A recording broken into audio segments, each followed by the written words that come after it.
अभी तक रुझान आए उसमें हम तीनों सीटों पर अच्छा हमने परफॉर्म किया है,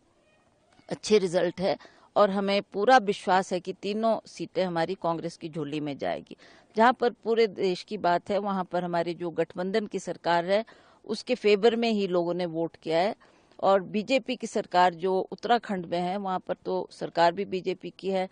और वहां भी कांग्रेस लीड कर रही है। तो इसका ये सीधा सीधा तात्पर्य है कि लोगों का मन अब मोदी की सरकार से ऊब चुका है। जिस तरीके के प्रलोभन दिए, जिस तरीके की उन्होंने लोगों को आशा दी, उस पे वो खरे नहीं उतर पाए। मैंने बार बार ये बात कही है, चाहे वो महंगाई की बात थी, युवाओं को नौकरी देने की बात थी, आप उनको कहते रहे कि हर खाते में 15 लाख आए, लोगों ने बड़ी आशा से आपको जिताया और क्या क्या आपने इन 10 सालों में किया वो सब जनता के दरबार में है और जनता देख रही है। आपने नोट की जो ये हमारे डीमोनेटाइजेशन की, उसका भी बहुत इम्पैक्ट पड़ा। लोग बहुत उस टाइम लोगों ने सफर किया और इसका भी लोगों के मन में ये था कि नहीं, अंततः हमको कांग्रेस को ही लाना है, कांग्रेस को ही जिताना है, क्योंकि यही एक पार्टी है जो कि देश का भला कर सकती है। तो आज के रुझानों को देखते हुए मुझे पूर्ण विश्वास है कि राहुल गांधी जी ने जिस तरीके से अपना भारत जोड़ो यात्रा में काम किया है, उन्होंने डायरेक्ट लोगों से संपर्क किया है, तो लोग इन बातों को देख रहे हैं। अब तो वो पार्लियामेंट में हमारे लीडर ऑफ ऑपोजिशन है, जिस तरीके की बातें उन्होंने पार्लियामेंट में रखी है वो भी लोगों के घर कर गई है और लोग मानते हैं कि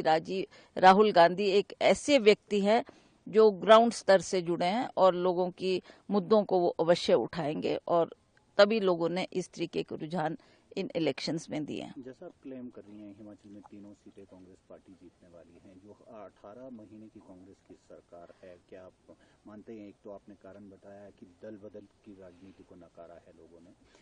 क्या कांग्रेस की जो 18 महीने के काम हैं उस पर जनता ने अपना मैंडेट दिया? देखिए, सबसे बड़े मुद्दे जो हमारे सामने उस वक्त थे, हिमाचल प्रदेश में एक बहुत बड़ी त्रासदी आई थी। बहुत सा समय हमें उसे ठीक करने में, सड़कों को दुरुस्त करने में, लोगों के जो घर बार बह गए, लोगों का जो नुकसान हुआ उसकी भरपाई करने में सरकार का पैसा भी लगा और सरकार का बहुत सारा समय उसमें हमको देना पड़ा, क्योंकि वो हमारी प्रायोरिटी थी। और जो सरकार के काम है वो चाहे वो ओल्ड पेंशन स्कीम लागू करने की बात थी,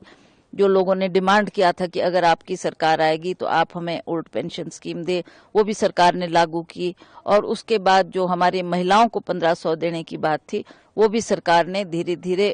हर क्षेत्र में उसकी शुरुआत की है। उससे भी महिलाएं काफी खुश है और ये मैंडेट जो आ रहा है इसमें महिलाओं का बहुत बड़ा योगदान है। उसी तरह से जो हमारे दूध के रेट बढ़ाने की बात थी, वो भी ग्रामीण महिलाएं जो गाय पालती है, गाय के दूध को बेचकर वो अपना घर बार चला रही है, उनको भी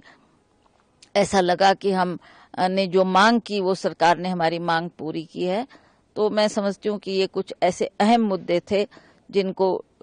सरकार ने प्राथमिकता दी, उन कामों को किया और उसके रहते हुए लोगों ने ये रुझान हमारे को देखने को जो मिल रहे हैं उसका श्रेय अवश्य सरकार को भी जाता है। और कांग्रेस पार्टी ने जिसने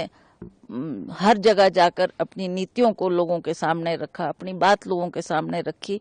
तो मैं समझती हूँ लोग उससे कन्विंस भी हुए और वो ये बात जानते हैं कि कांग्रेस पार्टी जो बात करती है, बोलती है, उसको करके दिखाती है। हमने पहले भी पूर्व में जब हमारी कांग्रेस की सरकारें रही, हमारा कांग्रेस पार्टी का नारा भी ये था कि काम किया है काम करेंगे, झूठे वायदे नहीं करेंगे। तो पहले भी ये काम होते रहे, हमने जो वायदे किए उनको पूरा किया और अब भी जो हमारी सरकार है उसमें भी हमने जो 10 गारंटियां दी थी उसमें हमने कम से कम 50% गारंटियों को हमने पूरा किया है और अभी 3.5 साल बाकी है हमारे पास। अब इन कामों को भी हम अवश्य